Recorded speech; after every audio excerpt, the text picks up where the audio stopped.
मैं अवतार सिंह मान advocate बड़ाचौर district SVS नगर ਨੂੰ ਅੱਜ ਸ਼ਾਨੇ ਪੰਜਾਬ ਦੇ ਵਿੱਚ ਆਪਣੀ ਬਾਇਓਗ੍ਰਾਫੀ ਬਾਰੇ ਜ਼ਿਕਰ ਕਰਨ ਦਾ ਮੌਕਾ ਮਿਲਿਆ ਜੀ। ਮੇਰਾ ਜਨਮ 20 ਦਸੰਬਰ 1957 ਨਾਨਕੇ ਘਰ ਪਿੰਡ ਮਾਜਰਾ ਜੱਟਾਂ ਹੋਇਆ ਜੀ। ਜੱਦੀ ਪਿੰਡ ਪਨਿਆਲੀ ਕਲਾਂ ਅਤੇ ਉਸ ਤੋਂ ਬਾਅਦ ਪਿਤਾ ਜੀ ਨੇ ਬੇਲਾ ਤਾਜੋਵਾਲ ਦੇ ਵਿੱਚ ਜ਼ਮੀਨ ਖਰੀਦ ਕੇ ਖੇਤੀਬਾੜੀ ਦਾ ਕਾਰੋਬਾਰ ਸ਼ੁਰੂ ਕਰ ਦਿੱਤਾ। ਉੱਥੋਂ ਹੀ ਪ੍ਰਾਇਮਰੀ ਦੀ ਸਿੱਖਿਆ ਗੌਰਮੈਂਟ ਪ੍ਰਾਇਮਰੀ ਸਕੂਲ ਕਿਸ਼ਨਪੁਰ ਭਰਥਲਾ ਤੋਂ ਪ੍ਰਾਪਤ ਕੀਤੀ ਜੀ। ਉਸ ਤੋਂ ਬਾਅਦ ਜਿਹੜੀ ਹਾਇਰ ਐਜੂਕੇਸ਼ਨ ਹੈ ਉਹ 6ਵੀਂ ਤੋਂ ਲੈ ਕੇ 10ਵੀਂ ਤੱਕ RNBGM ਹਾਈ ਸਕੂਲ ਬਣਾ ਟੌਂਸਾ ਅਤੇ ਪ੍ਰੈਪ ਤੋਂ ਲੈ ਕੇ BA ਫਾਈਨਲ ਤੱਕ ਗੌਰਮੈਂਟ ਕਾਲਜ ਰੋਪੜ ਤੋਂ BA 1974 ਦੇ ਵਿੱਚ ਕੀਤੀ। 1974 ਤੋਂ ਬਾਅਦ ਪੰਜਾਬੀ ਯੂਨੀਵਰਸਿਟੀ ਪਟਿਆਲਾ ਦੇ ਵਿੱਚ LLB ਕਰਨ ਵਾਸਤੇ ਚਲੇ ਗਿਆ ਜੀ। 1974 ਤੋਂ 78 ਤੱਕ BA ਕਰਨ ਤੋਂ ਬਾਅਦ 1981 ਦੇ ਵਿੱਚ ਪੰਜਾਬੀ ਯੂਨੀਵਰਸਿਟੀ ਪਟਿਆਲਾ ਤੋਂ ਲਾਅ ਕਰਨ ਤੋਂ ਬਾਅਦ ਬਲਾਚੌਰ ਆ ਗਏ ਅਤੇ ਉਸ ਵੇਲੇ ਬਲਾਚੌਰ ਤਹਿਸੀਲ ਗੜ੍ਹਸ਼ੰਕਰ ਸਬ ਡਿਵੀਜ਼ਨ ਦਾ ਹੀ ਹਿੱਸਾ ਸੀ ਅਤੇ ਸਾਡਾ ਡਿਸਟ੍ਰਿਕਟ ਹੁਸ਼ਿਆਰਪੁਰ ਪੈਂਦਾ ਸੀ, ਜਿਸ ਕਰਕੇ ਬਲਾਚੌਰ ਕੋਈ ਜੁਡੀਸ਼ੀਅਲ ਕੋਰਟ ਨਹੀਂ ਸੀ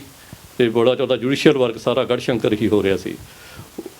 10 ਜੂਨ 1981 ਨੂੰ ਪਹਿਲੇ ਦਿਨ ਆਪਣੇ ਤਹਿਸੀਲ ਗੜ੍ਹਸ਼ੰਕਰ ਕੰਪਲੈਕਸ ਦੇ ਵਿੱਚ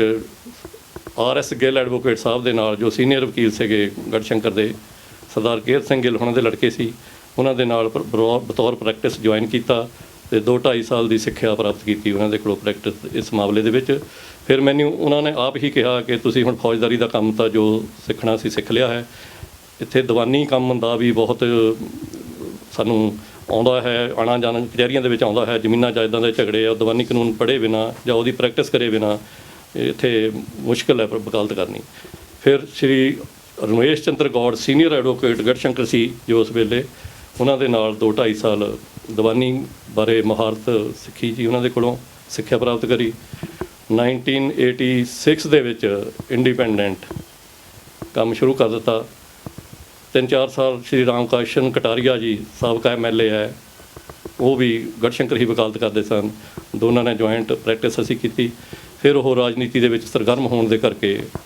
ਉਹ ਵਕਾਲਤ ਦੇ ਵੱਲੋਂ ਵਕਾਲਤ ਵਿੱਚ ਘੱਟ ਆਉਣ ਲੱਗ ਗਏ ਉੱਥੇ ਗੜ੍ਹਸ਼ੰਕਰ ਦੇ, ਉਹ ਲੋਕਲ ਫੀਲਡ ਦੇ ਵਿੱਚ ਆਪਣਾ ਰਾਜਨੀਤੀ ਦੇ ਵਿੱਚ ਮਗਨ ਹੋ ਗਏ ਅਤੇ ਉਹਨਾਂ ਦਾ ਕੰਮ ਵੀ ਅਤੇ ਆਪਣਾ ਕੰਮ ਵੀ ਸੀ ਜੋ ਉਹ ਫਿਰ ਮੈਂ ਉੱਥੇ ਗੜ੍ਹਸ਼ੰਕਰ ਤਹਿਸੀਲ ਦੇ ਵਿੱਚ ਕੀਤਾ ਜੀ, ਗੜ੍ਹਸ਼ੰਕਰ ਕਚਹਿਰੀਆਂ ਦੇ ਵਿੱਚ। 26 ਸਤੰਬਰ 1991 ਨੂੰ ਬਲਾਚੌਰ ਜੁਡੀਸ਼ੀਅਲ ਕੋਰਟ ਦਾ ਉਦਘਾਟਨ ਹੋਇਆ ਜੀ। ਸ਼੍ਰੀ KK ਲੋਮਸ ਸਬ ਜੱਜ ਬਤੌਰ ਇੱਥੇ ਅਪੁਆਇੰਟ ਹੋਏ ਅਤੇ ਉਸ ਵੇਲੇ ਫਿਰ ਗੜ੍ਹਸ਼ੰਕਰ ਤਹਿਸੀਲ ਦਾ ਵੀ ਕੰਮ ਸੀ ਅਤੇ ਬਲਾਚੌਰ ਤਹਿਸੀਲ ਦਾ ਵੀ ਕੰਮ ਸੀ, ਦੋਨਾਂ ਦਾ ਲਗਭਗ ਬਰਾਬਰ ਹੀ ਕੰਮ ਸੀ। ਉਸ ਵੇਲੇ ਫੈਸਲਾ ਲੈਣਾ ਪਿਆ ਕਿ ਬਲਾਚੌਰ ਪ੍ਰੈਕਟਿਸ ਕਰੀ ਜਾਵੇ ਜਾਂ ਗੜ੍ਹਸ਼ੰਕਰ ਹੀ ਵਕਾਲਤ ਚਾਲੂ ਰੱਖੀ ਜਾਵੇ। ਫਿਰ ਆਪਣੇ ਸਹਿਯੋਗੀਆਂ ਮਿੱਤਰ ਸੱਜਣਾਂ ਦੇ ਨਾਲ ਸਲਾਹ ਮਸ਼ਵਰਾ ਕਰਨ ਤੋਂ ਬਾਅਦ, ਕਲਾਇੰਟਸ ਦੇ ਨਾਲ ਵੀ ਸਲਾਹ ਕਰਨ ਤੋਂ ਬਾਅਦ ਇਹ ਫੈਸਲਾ ਲਿਆ ਗਿਆ ਕਿ ਬਲਾਚੌਰ ਆਪਣਾ ਇੱਕ ਤਾਂ ਇਸ ਤਹਿਸੀਲ ਵਿੱਚ ਆਪਣਾ ਪਿੰਡ ਪੈਂਦਾ ਹੈ, ਲੋਕਲ ਰਿਸ਼ਤੇਦਾਰੀਆਂ ਸਾਰੀਆਂ ਜ਼ਿਆਦਾਤਰ ਇਸੇ ਪਿੰਡ ਵਿੱਚ ਹਨ, ਇਸੇ ਤਹਿਸੀਲ ਦੇ ਵਿੱਚ ਹਨ, ਇਸ ਕਰਕੇ ਬਲਾਚੌਰ ਹੀ ਪੱਕੇ ਤੌਰ 'ਤੇ ਵਕਾਲਤ ਕੀਤੀ ਜਾਵੇ। ਫਿਰ 3-4 ਸਾਲ ਅਪ ਡਾਊਨ ਹੁੰਦਾ ਰਿਹਾ, ਕਦੇ ਗੜ੍ਹਸ਼ੰਕਰ ਬਲਾਚੌਰ ਦੋਵੇਂ ਪਾਸੇ ਕੰਮ ਕਰਨਾ ਪਿਆ ਕਿਉਂਕਿ ਨਵੇਂ ਕੇਸ ਲੈਣੇ ਗੜ੍ਹਸ਼ੰਕਰ ਦੇ ਬੰਦ ਕਰ ਦਿੱਤੇ, ਪਰ ਪੁਰਾਣੇ ਤਾਂ ਸਾਰੇ ਜੀ ਸੀ, ਉਹ ਸਾਡਾ ਫਰਜ਼ ਬਣਦਾ ਸੀ ਉਹ ਸਾਰੇ ਭੁਗਤਾ ਕੇ ਆਉਣਾ ਸੀ। ਉਸ ਤੋਂ ਬਾਅਦ 1995 ਦੇ ਵਿੱਚ ਨਵਾਂ ਸ਼ਹਿਰ ਜ਼ਿਲ੍ਹਾ ਬਣਨ ਦੇ ਨਾਲ ਡਿਸਟ੍ਰਿਕਟ ਕੋਰਟ ਜਿਹੜੀ ਹੈ ਉਹ ਨਵਾਂ ਸ਼ਹਿਰ ਐਸਟੈਬਲਿਸ਼ ਹੋ ਗਈ ਅਤੇ ਡਿਸਟ੍ਰਿਕਟ ਜੱਜ ਬਤੌਰ ਨਵਾਂ ਸ਼ਹਿਰ ਸਾਡੇ ਬੈਠਣ ਲੱਗ ਗਏ ਅਤੇ ਅਪੀਲੇਟ ਵਰਕ ਵੀ ਬਲਾਚੌਰ ਦਾ ਜਿਹੜਾ ਸੀ ਉਹ ਹੁਸ਼ਿਆਰਪੁਰ ਦੇ ਨਾਲੋਂ ਤੋੜ ਕੇ ਗੜ੍ਹਸ਼ੰਕਰ ਦੇ ਆਪਣਾ ਨਵਾਂ ਸ਼ਹਿਰ ਦੇ ਨਾਲ ਡਿਸਟ੍ਰਿਕਟ SVS ਨਗਰ ਦੇ ਨਾਲ ਲਾ ਦਿੱਤਾ ਗਿਆ ਅਤੇ ਬਲਾਚੌਰ ਦੀਆਂ ਸਾਰੀਆਂ ਅਪੀਲਾਂ ਜੋ ਵੀ ਅੱਗੇ ਕਰਨੀਆਂ ਪੈਂਦੀਆਂ ਸਨ ਉਹ ਸਭ ਡਿਸਟ੍ਰਿਕਟ ਜੱਜ ਨਵਾਂ ਸ਼ਹਿਰ ਦੇ ਹੋਣ ਲੱਗ ਗਈਆਂ। ਅਤੇ ਇਸ ਤਰ੍ਹਾਂ ਇਸੇ ਦੌਰਾਨ 1984 ਦੇ ਵਿੱਚ ਮੇਰੀ ਸ਼ਾਦੀ ਜਸਪਾਲ ਕੌਰ ਜੋ ਪਿੰਡ ਸਲੇਮਪੁਰ ਡਿਸਟ੍ਰਿਕਟ ਰੋਪੜ ਦੇ ਵਿੱਚ ਪੈਂਦਾ ਹੈ, ਸਰਦਾਰ ਅਮਰੀਕ ਸਿੰਘ ਮਾਵੀ ਜੋ ਕਿਸਾਨ ਯੂਨੀਅਨ ਦੇ ਪ੍ਰਧਾਨ ਸਨ ਉਸ ਵੇਲੇ, ਉਹਨਾਂ ਦੀ ਬੇਟੀ ਦੇ ਨਾਲ ਹੋਈ ਅਤੇ ਉਹ ਮੇਰੀ ਵਾਈਫ MA ਹਿਸਟਰੀ ਹੈ, ਪਰ ਹੁਣ ਉਹ ਉਸ ਤੋਂ ਬਾਅਦ ਘਰ ਦੀ ਹਾਊਸ ਵਾਈਫ ਦੇ ਤੌਰ 'ਤੇ ਹੀ ਕੰਮ ਕਰਦੇ ਆ, ਉਹਨੇ ਕੋਈ ਨੌਕਰੀ ਨਹੀਂ ਕੀਤੀ। 2 ਬੱਚੇ ਪੈਦਾ ਹੋਏ। ਪਹਿਲਾ ਬੱਚਾ 27 ਜੂਨ 1985 ਨੂੰ ਨਵਦੀਪ ਸਿੰਘ ਮਾਨ ਅਤੇ ਦੂਜਾ ਬੱਚਾ ਰਾਜਦੀਪ ਸਿੰਘ ਮਾਨ 26 ਜੂਨ 1988 ਨੂੰ ਪੈਦਾ ਹੋਏ। ਉਸ ਵੇਲੇ ਕਿਉਂਕਿ ਗੜਸ਼ੰਕਰ ਰਹਿੰਦੇ ਸੀ 1989 ਦੇ ਵਿੱਚ, ਤਾਂ ਇਹਨਾਂ ਨੂੰ ਉੱਥੇ ਮਾਊਂਟ ਕਾਰਮਲ ਸਕੂਲ ਹੈ ਜੋ ICSE ਦਾ ਉਸ ਵੇਲੇ ਦਾ ਵਧੀਆ ਸਕੂਲ ਸੀ, ਉੱਥੇ ਦੋਨਾਂ ਬੱਚਿਆਂ ਨੂੰ ਪੜ੍ਹਾਈ ਦੇ ਵਾਸਤੇ, ਮੁੱਢਲੀ ਸਿੱਖਿਆ ਵਾਸਤੇ ਉਸ ਸਕੂਲ ਵਿੱਚ ਦਾਖਲ ਕਰਾਇਆ ਗਿਆ। ਇਸ ਤਰ੍ਹਾਂ ਉਹਨਾਂ ਨੇ ਬਾਅਦ ਦੇ ਵਿੱਚ, ਜਿਸ ਤਰ੍ਹਾਂ ਮੇਰੇ ਵਾਲੀ ਲਾਈਨ ਨੂੰ ਦੇਖ ਕੇ ਕਿ ਵਕਾਲਤ ਦੇ ਵਿੱਚ ਇੱਕ ਵਧੀਆ ਪ੍ਰੋਫੈਸ਼ਨਲ, ਜਿਹੜੀ ਵਧੀਆ ਪ੍ਰੋਫੈਸ਼ਨ ਹੈ, ਸਮਾਜ ਦੇ ਵਿੱਚ ਵੀ ਅੱਛਾ ਰੁਤਬਾ ਮਿਲਦਾ ਹੈ ਅਤੇ ਫਾਈਨੈਂਸ਼ੀਅਲ ਤੌਰ 'ਤੇ ਵੀ ਠੀਕ ਠਾਕ ਹੈ, ਦੋਨਾਂ ਨੇ ਇਹ ਚੁਣਿਆ ਕਿ ਅਸੀਂ ਵੀ ਵਕਾਲਤ ਦਾ ਕੋਰਸ ਹੀ ਪਾਸ ਕਰਾਂਗੇ। ਵੱਡੇ ਬੇਟੇ ਨਵਦੀਪ ਸਿੰਘ ਮਾਨ ਨੇ ਪੰਜਾਬ ਯੂਨੀਵਰਸਿਟੀ ਚੰਡੀਗੜ੍ਹ ਤੋਂ, ਅਤੇ ਰਾਜਦੀਪ ਸਿੰਘ ਮਾਨ ਨੇ ਗੁਰੂ ਨਾਨਕ ਦੇਵ ਯੂਨੀਵਰਸਿਟੀ ਤੋਂ LLB ਡਿਗਰੀ ਹਾਸਲ ਕੀਤੀ, ਅਤੇ ਰਾਜਦੀਪ ਮਾਨ ਨੇ ਫਿਰ ਕੁਰੂਕਸ਼ੇਤਰ ਯੂਨੀਵਰਸਿਟੀ ਤੋਂ LLM ਪਾਸ ਕੀਤੀ। ਅਤੇ ਵੱਡਾ ਬੇਟਾ ਨਵਦੀਪ ਸਿੰਘ ਮਾਨ, ਜਿਸ ਦੀ ਸ਼ਾਦੀ 2016 ਦੇ ਵਿੱਚ ਹੋ ਗਈ, ਉਹ ਇਸ ਵੇਲੇ ਐਬਸਫੋਰਟ ਸੈਟਲ ਹੈ। ਉਸ ਦੀ ਸ਼ਾਦੀ ਨਵਾਂ ਸ਼ਹਿਰ ਦੇ ਨਜ਼ਦੀਕ ਬਰਨਾਲਾ ਕਲਾਂ ਪਿੰਡ ਹੈ, ਉੱਥੋਂ ਦੀ ਲੜਕੀ ਸਰਦਾਰ ਅਮਰੀਕ ਸਿੰਘ ਹੋਣੀ ਲੰਬੜਦਾਰ ਉਹਨਾਂ ਦੀ ਬੇਟੀ ਦੇ ਨਾਲ ਹੋ ਗਈ, ਜੋ ਕਿ ਪਹਿਲਾਂ ਤੋਂ ਹੀ ਕੈਨੇਡਾ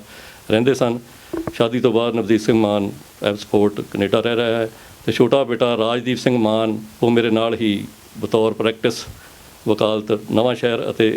ਡਿਸਟ੍ਰਿਕਟ ਕੋਰਟ ਦੇ ਵਿੱਚ ਕਰ ਰਿਹਾ ਹੈ, ਅਤੇ ਆਪਣੇ ਕਿੱਤੇ ਦੇ ਵਿੱਚ ਪੂਰੀ ਤਰ੍ਹਾਂ ਮੇਰੀ ਮਦਦ ਕਰ ਰਿਹਾ ਹੈ।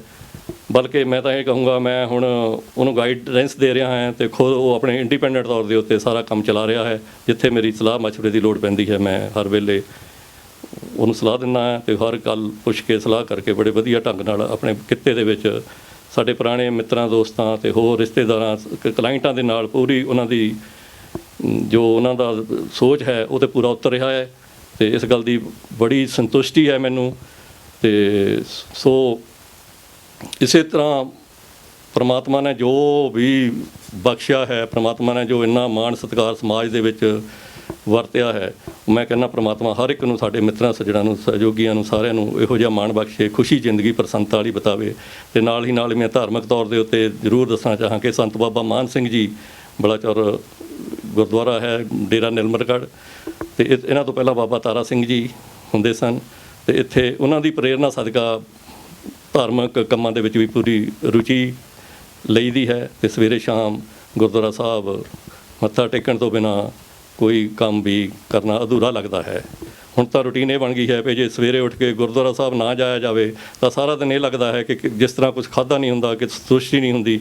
ਬੰਦੇ ਨੂੰ, ਉਸ ਤਰ੍ਹਾਂ ਕੰਮ ਕਰਨ ਦੇ ਵਿੱਚ ਪੂਰਾ ਦਿਲ ਨਹੀਂ ਲੱਗਦਾ ਹੈਗਾ। ਇਸ ਕਰਕੇ ਰੂਟੀਨ ਬਣੀ ਹੋਈ ਹੈ ਵਾਹਿਗੁਰੂ ਦੀ ਕਿਰਪਾ ਦੇ ਨਾਲ, ਅਤੇ ਮੈਂ ਕਹਿੰਦਾ ਵੀ ਇਸੇ ਤਰ੍ਹਾਂ ਸਾਰਿਆਂ ਦੇ ਉੱਤੇ ਮਹਾਰਾਜ ਕਿਰਪਾ ਕਰਦਾ ਰਹੇ। ਅਤੇ ਹਾਂਜੀ, ਅਤੇ ਮੈਂ ਆਉਣ ਵਾਲੀ ਜਨਰੇਸ਼ਨ ਨੂੰ ਵੀ ਇਹ ਮੈਸੇਜ ਦੇਵਾਂਗੇ ਕਿ ਇਹ ਨਾ ਸੋਚੋ ਕਿ ਕਿੱਥੇ ਪੈਦਾ ਹੋਏ ਕੀ ਕਰਨਾ ਹੈ। ਜਿਸ ਤਰ੍ਹਾਂ ਅਸੀਂ ਬੇਟ ਏਰੀਏ ਦੇ ਵਿੱਚ ਪੈਦਾ ਹੋ ਕੇ ਪੜ੍ਹਾਈ ਦੂਰ ਸਕੂਲਾਂ 'ਚ ਪੈਦਲ ਤੁਰ ਕੇ ਕੀਤੀ ਹੈ, ਸਾਈਕਲਾਂ ਦੇ ਉੱਤੇ, ਈਵਨ ਸਾਈਕਲਾਂ 'ਤੇ ਜਾਂਦੇ ਹੁੰਦੇ, ਬੱਸਾਂ ਫੜ ਕੇ ਵਕਾਲਤ ਕੀਤੀ ਸ਼ੁਰੂ ਕਰੀ ਹੈ। ਮੈਂ ਦੇਵਾਂ ਕਿ ਕੋਈ ਵੀ ਕਿੱਤਾ ਤੁਸੀਂ ਅਡੋਪਟ ਕਰੋ, ਜਿਹੜਾ ਵੀ ਕਰੋ, ਉਸ ਵਿੱਚ ਪੂਰੀ ਲਗਨ ਨਾਲ ਮਿਹਨਤ ਕਰੋ, ਪਿੱਛੇ ਮੁੜ ਕੇ ਨਾ ਦੇਖੋ, ਅੱਗੇ ਵਧੋ। ਅਤੇ ਜਿਹੜੇ ਗਾਈਡ ਹੈ, ਜਿਨ੍ਹਾਂ ਨੂੰ ਤੁਸੀਂ ਆਪਣੇ ਗਾਈਡ ਮੰਨ ਕੇ ਚੱਲਦੇ ਆ, ਉਹਨਾਂ ਦੀ ਪ੍ਰੇਰਨਾ ਦੇ ਸਦਕਾ ਅਤੇ ਅੱਗੇ ਵਧਣ ਦੀ ਕੋਸ਼ਿਸ਼ ਕਰੋ। ਮੈਂ ਸ਼ਾਨੇ ਪੰਜਾਬ ਵਾਲਿਆਂ ਦਾ ਬਹੁਤ ਧੰਨਵਾਦੀ ਹਾਂ, ਜਿਨ੍ਹਾਂ ਨੇ ਮੌਕਾ ਦੇ ਕੇ ਇਹ ਬਾਇਓਗ੍ਰਾਫੀ ਬਾਰੇ ਦੱਸਣ ਬਾਰੇ ਅਤੇ 4 ਗੱਲਾਂ ਕਰਨ ਬਾਰੇ ਮੌਕਾ ਦਿੱਤਾ। ਬਹੁਤ ਧੰਨਵਾਦ।